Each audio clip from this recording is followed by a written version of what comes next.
Hello everyone, welcome to my channels. आज आप लोग के जो टॉपिक लेकर आया हूँ, जिस टॉपिक का नाम है होमोजेनियस कैटलिस्ट और हेट्रोजेनियस कैटलिस्ट के बिटवीन डिफरेंस। ठीक है, तो इसके बिटवीन डिफरेंस हमें जानना है। पहले डिफरेंस जानने से पहले पहला पॉइंट मैंने लिखवा चुका था कि ऐसा कैटालिटिक रिएक्शंस जिसमें रिएक्टेंट और कैटलिस्ट दोनों सेम फेज में हो तो उसको बोलते हैं होमोजेनियस कैटलिस्ट। हिंदी में बोलते हैं सममांगी उत्प्रेरण। ऐसा उत्प्रेरण रिएक्शन, ऐसा उत्प्रेरण अभिक्रिया जिसमें उत्प्रेरक और अभिकारक दोनों सेम सामान्य अवस्था में हो उसको बोला जाता है सममांगी उत्प्रेरण। ठीक है, the reactions in which the reactant and catalyst are in same phase is known as homogeneous catalyst। ये तो पहला मैंने बता चुका था आप लोग को। दूसरा, the reaction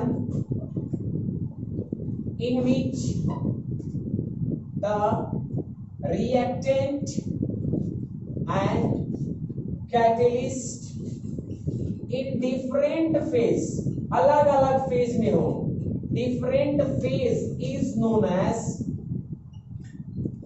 heterogeneous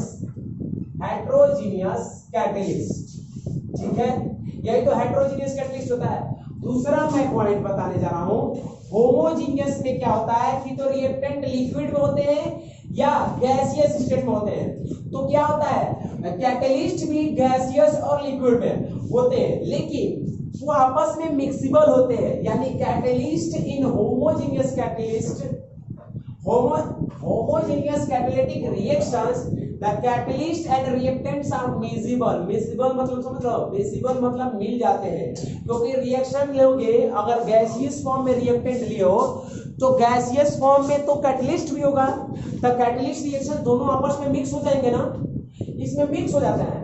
इसमें हेट्रोजीनियस में कैटलिस्ट या रिएक्टेंट सॉलिड में रहेगा तो कैटलिस्ट गैस अवस्था में रहेगा, और कैटलिस्ट अगर गैस अवस्था में रहेगा तो रिएक्टेंट सॉलिड अवस्था में रहेगा। तो ये अलग अलग फेज में होते हैं। यानी अगर बोलूं इसको वर्ड, एक वर्ड में, catalyst state and reactant state is same and miscible. Miscible मतलब समझ लो मिक्स होते हैं।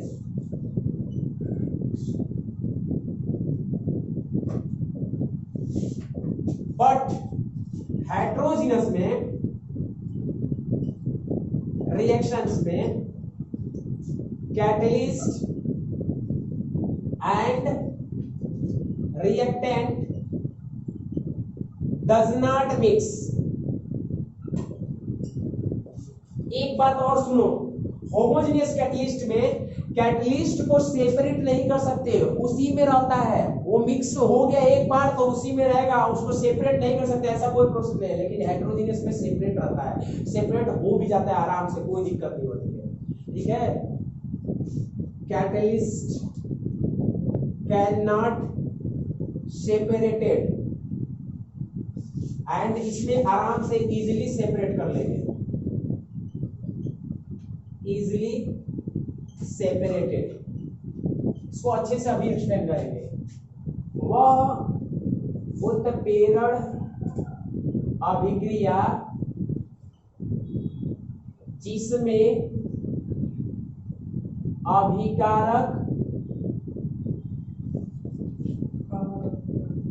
अभिकारक और उत्प्रेरक अलग अलग अवस्था में हो, अरे नहीं, सामान्य अवस्था में, सॉरी, अवस्था में हो। दूसरा, कैटलिस्ट माने उत्प्रेरक और अभिकारक आपस में मिल जाते हैं। की रिएक्शन। लेकिन इसमें आप लोग को पता ही है क्या लिखोगे, वह उत्प्रेरण अभिक्रिया जिसमें अब उत्प्रेरक और अभिकारक अलग अलग अवस्था में हो, उसे विषममांगी बोलते हैं। पता ही है आपको। इसमें उत्प्रेरक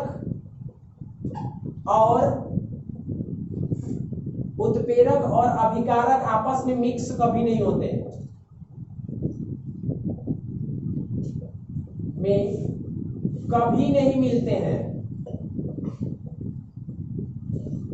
तीसरा रिएक्शन जो होमोजेनियस रिएक्शन होता है बहुत फास्ट होता है, क्योंकि मॉलिक्यूल्स गैसियस और सॉलिड अवस्था में होता है। Means homogeneous catalysts are very fast reactions because the reactant are in liquid and gaseous state.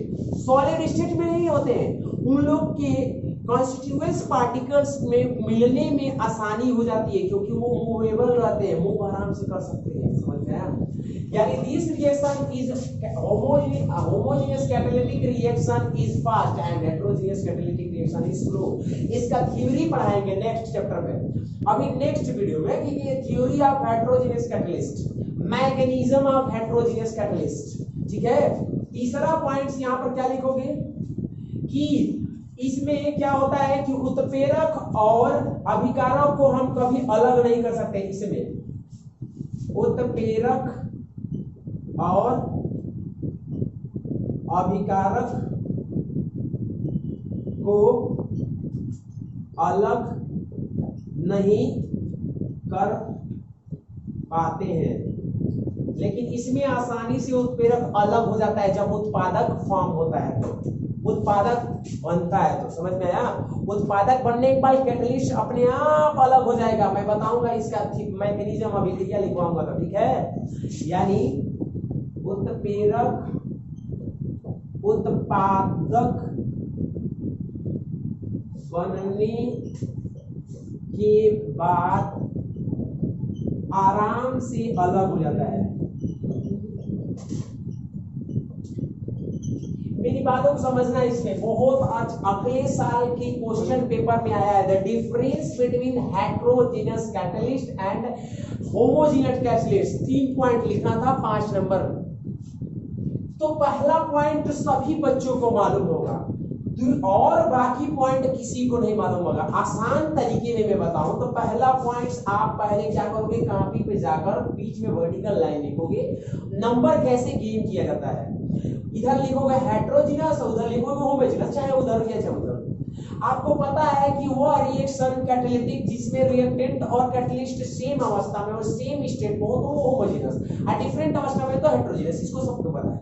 Homogeneous जो होते हैं रिएक्शंस वो 2 फेज में ही पाए जाते हैं, लिक्विड में या गैस में। रिएक्टेंट होमोजेनियस रिएक्टेंट जो होते हैं तो वही अवस्था में होते हैं, कि तो लिक्विड में या गैस में। कैटलिस्ट भी वही अवस्था में, तो कैटलिस्ट गैस में भी या रिएक्टेंट गैस में भी आराम से आपस में मिल जाते होंगे कि नहीं। तो वही तो बोल रहा हूं, इसमें कैटलिस्ट क्या हो जाते हैं, मिक्स हो जाते हैं, मिक्सिंग हो जाते हैं। लेकिन हेटेरोजेनस कैटलिस्ट अलग अवस्था में होता है और रिएक्टेंट अलग, तो आपस में मिल पाएंगे, नहीं मिल पाएंगे। इसमें प्रोडक्ट फॉर्मेशन हो जाने के बाद कैटलिस्ट सेपरेट नहीं होता है। इसमें होमोजेनस में सेपरेट नहीं होता है, लेकिन हेटेरोजेनस में सेपरेट हो जाता है, इजीली सेपरेट हो जाता है। 2 पॉइंट आपको ये वाला नहीं पता होगा आप सबको। ये तीसरा पॉइंट था, पता है कि नहीं, catalyst can not be separated. ये देखो लोग, catalyst can be easily separated, लिखो लोग नहीं, ये इंपॉर्टेंट है।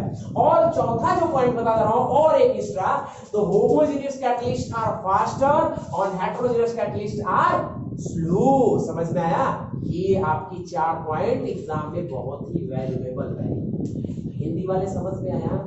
ऐसा अभिक्रिया, अब ऐसा ये वाला जो अभिक्रिया होती है इसमें अभिकारक 2 ही अवस्था में पाई जाती है, कि तो गैसियस या तो द्रव्य अवस्था।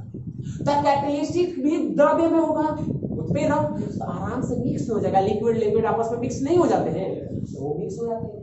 आइए रिएक्शन जब उत्पादक बन जाता है तभी भी उत्पादक उत्प्रेरक अलग नहीं हो पाता है, उसी में मिक्स कर देता है, ये आराम से अलग है।